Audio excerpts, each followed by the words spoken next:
শ্রীপুর উপজেলার গাজীপুর ইউনিয়ন বাঁশবাড়ি গ্রামের আলমগীর প্রায় 1 কোটি টাকার উপরে প্রতারণা করে নিয়ে নিল বিদেশে পাঠানি কথা বলে কম্বোডিয়া।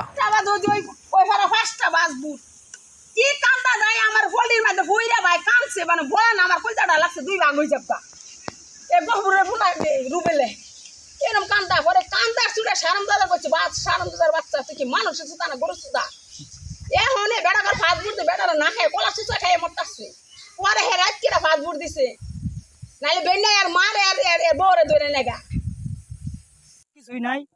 5 লাখ করে টাকা দিয়েছি, কইছে এই দেশে অনেক কাজ করবে, ভালোভাবে থাকবে, কাগজ করে দিব, 6 মাসের ভিসা লাগাই দিব, ওয়ার্ক কাগজ করে দিব, পরে কিছুই দেয় না। আলমগীর ভাই পরে কিছুই দেয় না। সেটা সেই চাপ আমি দিছি 3 জন লোক, আর ওই এলাকাতে আমরা শুনি অনেক লোক, কিন্তু আমি 3 জন লোক দিছি 15 লাখ টাকা দিছি, 3 জন লোককে 5 লাখ করিয়া। পরে দিয়ে টুরিস্ট ভিসা কত 15 দিন 1 মাস করা হয় নাই, আই পড়া লাগছে যে জায়গা জমিন গর্বের মধ্যে আমার 5 লাখ 5.5 লাখ টাকা খরচ গেছে, মানে আমার খরচপাতি সহ 5.5 লাখ টাকা খরচ গেছে।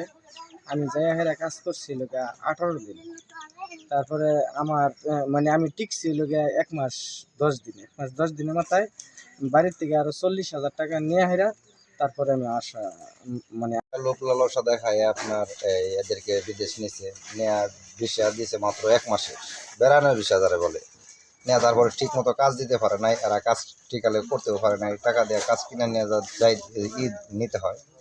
আর এরা যে কন্ট্রাক্টের মাধ্যমে নিছে যাটা কথা কাজে মিল পায় নাই, না মিল পাওয়াতে কেউ 1 মাস, কেউ 15 দিন, এরকম 20 দিন থেকে চলে আসতেছে।